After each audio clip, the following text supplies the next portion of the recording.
If you're not Canadian, you probably have no idea who this is, but he is the man singularly responsible for ensuring that this guy remains Prime Minister. In Trudeau's last two federal elections, he won a minority government. He doesn't have a majority vote in the House of Commons, so at any point the other opposition parties could team up to bring down his government. But the NDP, led by this guy, has kept that from happening. In exchange for a few policy goodies, dental care, a promise to eventually look at pharmacare, maybe, they've pledged to prop up Trudeau as Prime Minister indefinitely. And according to internet rumors and conservative attack ads, this is partially happening over a pension. Former Canadian MPs get a famously gold-plated retirement pension, but you have to serve in the House of Commons for 6 years. And Jagmeet Singh doesn't hit the 6-year mark until February 2025. If the Trudeau government falls earlier, he could lose his seat and his pension. It's a very cynical theory, but the alternative explanation is that the NDP are just really bad at politics.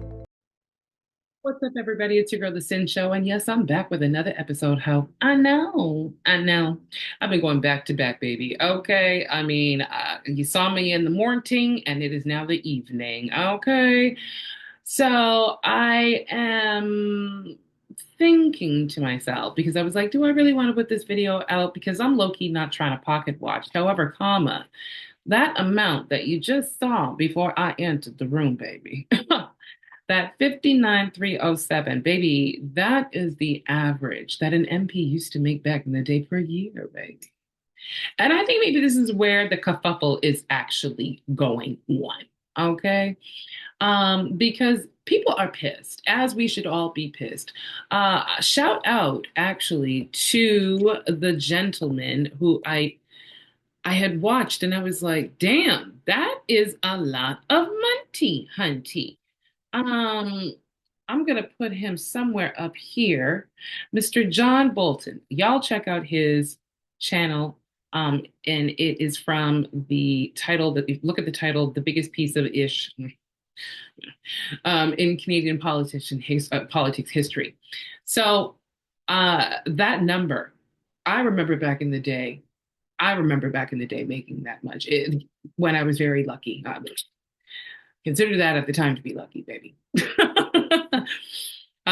But that, in this day and age, for a lot of people, is just borderlining, very borderlining, okay? Especially if you are taking care of a whole family on that income. My goodness, I put out the biggest love and energy to you for your strength, okay? But what we're looking at, and I think where this huge issue is coming from, is the keeping, the building, I'm not sure what the word is yet, but I'll find it. The thing behind the pensions, okay? We are looking at a man, and again, I'm not trying to pocket watch, but I'm just saying, I know you already know a little bit about it, but let's just talk a little bit about it. With him getting that amount of what, like 3.2 million or something like this, I'll put it up here somewhere around there. That is a lot of money to amass over a 6-year period of time. Like, I'm sure there are other CEOs who are getting more than that. And they should be lucky that we're not pocket watching their ass right now. Okay. But, maybe it's also just because people feel some type of way about him and his leadership. And it's just like, well, you have all this power. Now you're really playing chess on us type shit. And we're not feeling that, especially when we know that you're doing it to checkmate, to do a checkmate. You know what I mean? And then also kind of be like, anyway, I say this to say, I found another video where it was talking about the budgeting and some questioning and some concerns just behind this whole pension thing. And I said to myself, I'm like, what's kind of crazy is that even though this is really talking about public service sector people, it's still highlighting a little bit about us taxpayers and how much we feed into this thing, and really what we're probably not ever going to see. You know what I mean?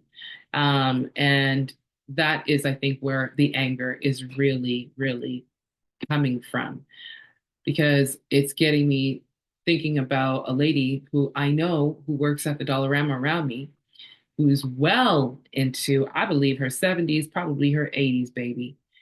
And low key, I feel like, man, she comes to work every day. Sometimes I see her, I walk past her as I'm going to, like, I don't know, like a no frills or whatever. And I'm like, damn,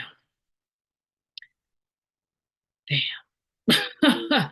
That is tough. Let me know how you feel about that, because I'm sure you might also see this in your area, or you might even have it in your family where you have family members whom are in their seniors and their senior ages, and they are still working, or they are in a position where we're super self-reliant on whatever they amassed, whatever they received, um, with CPP, and it still wasn't enough. You know what I mean? And the thing too about this whole situation is I also didn't know this thing was broken down into two little sections when it comes down to you guys get to us, not you guys, to all of us getting and taking advantage of, number one, old age security. First of all, if you don't know, you better know. And the other one is the other one. Okay, the CPP. But let's divulge into this. Let's kind of catch some tea on this. Let's become a little bit more enlightened about this so that we know what to do from here on out. Now, I know Mr. Cannings and Miss Sinclair Deguenet were talking about the public service pensions earlier. If I was a public service employee, knowing it's the same people and nominally in charge as this, I'd be scared silly. But good thing for them, the actual taxpayers are on the hook for public sector pensions. So, did you hear that? That's all I wanted you to hear. That's all I needed you to hear. We're responsible. Working class citizens are responsible. That's all I just want you to hear. I just want you to know, and that's it. Go on. Even though there is a surplus, it doesn't affect the public servants one bit. Just the same as if there was a deficit, it would not affect them one bit because they're guaranteed by legislation. The same with the pre-2005 pensions, which is not funded separately as post-2005. Pre-2005 is just funded out of basically general revenue. Mm-hmm. If you look at the actuarial statement for the year, it does show the two funds separately. I think the 2005 one is underfunded by $7 billion. So that should actually even be applied to the post-2005, which actually technically would bring the surplus below the 25%. So if anything, the argument is, why is the government trying to take that 1.9 billion in surplus, and what are they taking it for? Basically, he's saying, boo, the math is not mathing. The situation don't make no goddamn sense. Make it make sense. It's all he's saying. The math ain't mathing. Make it make sense. Okay, let's continue.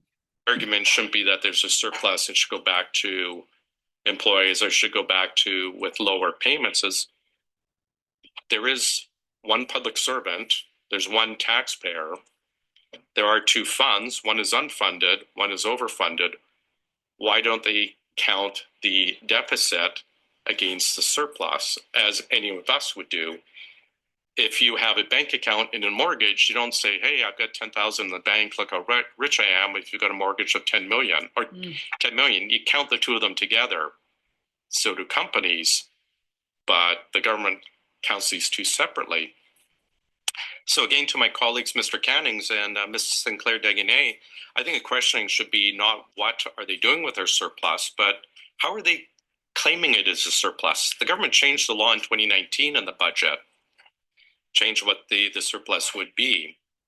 I wish we had officials here to explain why the 2005 unfunded portion is not being counted against that supposed surplus. Right. And again, what is their intent to do with that money? Roll it in to reduce the deficit? Was Mark Carney going to step in and say, well, that was Chrystia Freeland's mistake at 61 billion. Look, we're in surplus.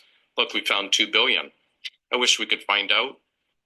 And I think we remember Kevin O'Leary saying that dude, I forgot what there is. He just said something like Carnegie or something like that. He's not trying to do that. Like, he's not trying to have that kind of smoke on his hands. So it's giving yikes energy. Let's continue. We could find out next week in meetings, or 2 weeks in meetings, 3 weeks in meetings, but we won't find out if the Liberals have their way. Getting back actually to the public service pension, I wish we could actually have a bit more transparency about that fund. As I mentioned, they don't actually own stocks and bonds like a lot of us think they actually have. When they declare that their fund is up X percent, it's based a bit on market capitalization and based on, I think, Kentucky windage, but not an actual firm amount. The Auditor General actually referred to it in her notes from her last public accounts report from last year, concerns about how they were working out their valuations. The same with CPP, how they actually come up with their funding. And speaking of CPP, I wish we had the officials here. We could ask again, as I do each year, about how the government works out their lowest net GDP. Because when the government... I just love this shit. It's just, there's so much shade. Like, I think a lot of people would look at this and be like, this is so boring. But like, to be honest, there's a lot of shade here. And there's a lot of truth. There's a lot of truth. The man has every question, every right to ask. As now do we all. And this is so interesting how probably back in before this blow up happened, this was not on your radar. You probably didn't care too much to know, but I have to say, honestly, like, shout out right now, in my mind, in my eyes, I have to shout this out because this is where I got it from. Canada Info, who stays on the ass with this. Like, check out Canada Info. This is a channel on YouTube. This is actually where I got this source, and where I'm sharing this with you. They stream a lot of these meetings, whereby you get a chance to kind of hear in on policies that are happening or being made, or decisions that are being made, budgets, what's going on with the budget, what's going on with their community, what they're thinking, all this type of stuff. And I just absolutely love it. Sometimes it's quite funny. I just love this guy. Is it Kelly McCauley? Honey, you are hilarious. I'm just gonna say that. Anyway, let's continue. Talks about their net GDP. They count the CPP money as an asset, but they don't count the liabilities, what they owe to grandma, grandpa, myself in 5 years. Unfortunately, I'm that old. But they don't count the obligations. But they count they count the assets. And so when the former and fired finance minister would stand in the House and say, we have the best net GDP ratio in the G7, it's not, well, it's true under her formulation. And as the former deputy minister for finance said a couple of years ago, it uses mental gymnastics to come up with that number. Hoops and loops, baby. Hoops and loops. The Fraser Institute uses numbers. This is an IMF, says you can use this. But when you use OECD calculations, we're actually 22nd out of 29. We're the 7th worst for debt to GDP. Did you know one of the best things you can do for your skin and your hair is just swapping out your pillowcase? In case you didn't know, if you're... What brings down our debt to GDP is counting CPP. So I actually posed a question. It was Mr. Sabia at the time, was the deputy minister, in his ADM. The only way you can count the CPP as an asset is if you have access to use it.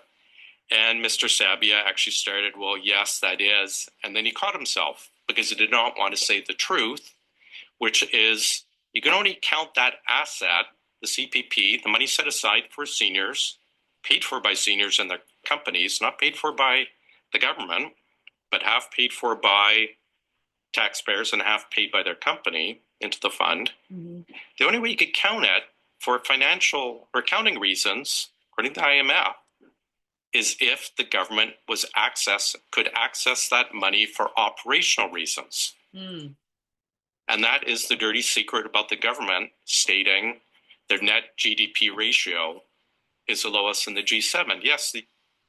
Pause. And so let's pause. Let's pause on that. Let's have a mini conversation. Number one, if you if you were very lucky enough to, let's say, have worked in a corporate environment or any kind of environment where you were paying into your RSP account or a group account or something, and the company was paying back like what, the 50% or something like that.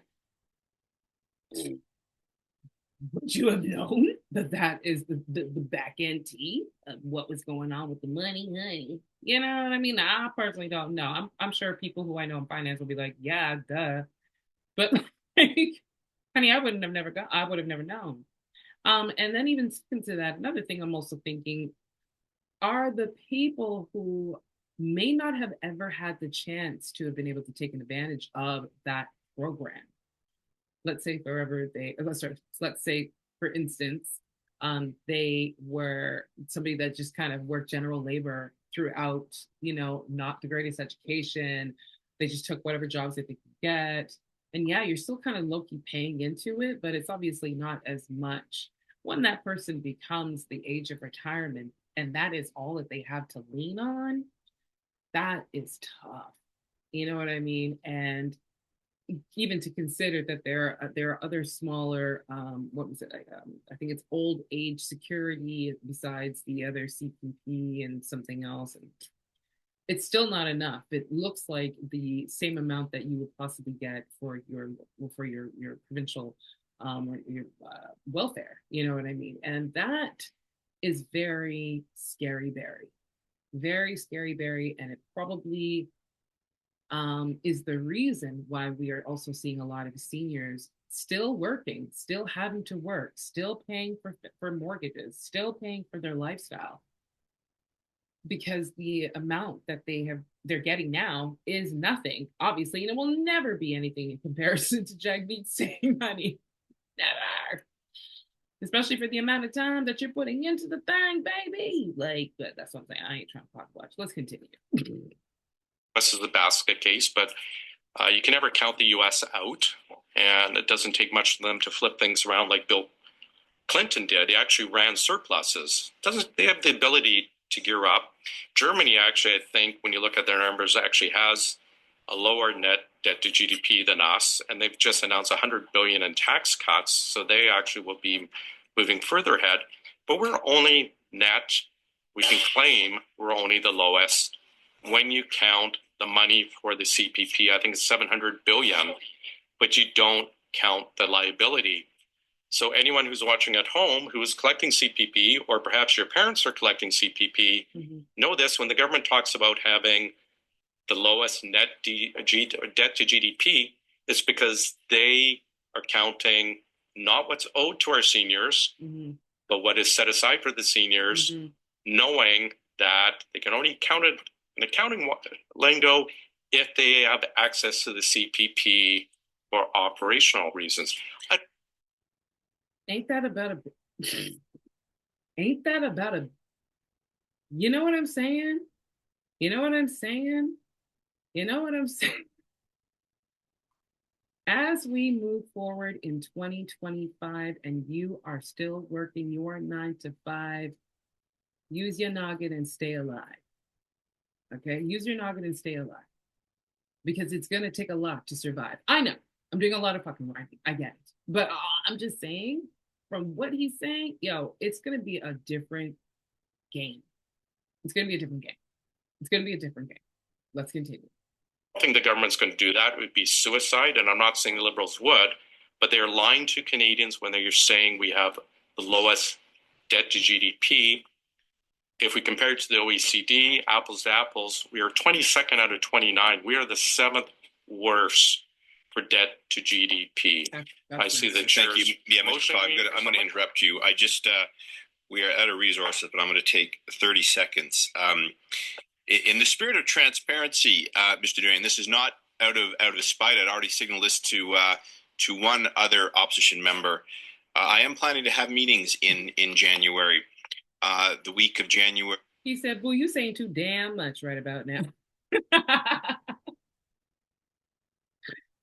He said, "Boo, you saying too damn much. Can we not have this? What's it called? Offline? Can we have this discussion offline?" Literally is what he's saying. Let's continue. 2 over 7 and 9, and several over 20 to 23rd. You'll be receiving notices on this. So I have endeavored to work the best I can with the schedule the government has outlined on these documents. Point of order, and I am Chair. sorry they do not line up Chair. with your schedule. This meeting is Point adjourned. of order, Chair. Yeah, right. Wonder who used up. She said, "What? I wonder who used up all the funds, hon." That's what she said, y'all. So for you guys to kind of catch some more, do check out Canada Info. I'm just checking to see what this thing is, but do check out Canada Info to see more of those videos, okay? Because they are coming out like freaking wildfire. And like I said, child, with the way things is going, child, you might as well just kind of catch a little something. So you have something in your backpack as you keep walking forward to 2025. Have a new game plan is all I'm saying. It seems like we're going to have a new game plan with all these crazy ass changes going on in the country and beyond and beyond. So that is the video. That is all I wanted to share. That is the insight that I wanted to sprinkle on that ass. Let's have a conversation about it in the comment section. What do you think is going to be the new game plan moving forward when it comes down to these pensions for the public service sector people? When it comes down to us, you know, do you think things might change? Probably things won't change. Do you care? Are you going to take what you got and leave and dipset and make the best out of it somewhere else and let that money stretch somewhere else? What will you do, baby? And for all of us who are still working and working into it, what's your game plan? What's your game plan? Now that you know the breakdown, he gave us a really good breakdown. I personally felt like that was a good breakdown. And so I am obviously going to be on that whiteboard creating a brand new goddamn life plan. Because Loki, it's giving, man, passive income is probably going to be the biggest thing for 2025. You know, with the mass layoffs that are also happening. And if you guys don't know, recently, there has been a massive layoff with RBC in regards to the, what was it, the heads? Like, is it the heads? Honey, let me just make sure I get this together before I give you that. I don't want to know the fuck. Hold on, baby. Hold on. Where the hell did I put your ass? I don't remember.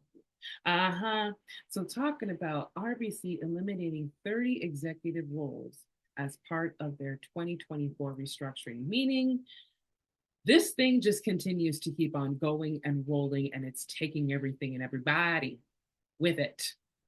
Okay.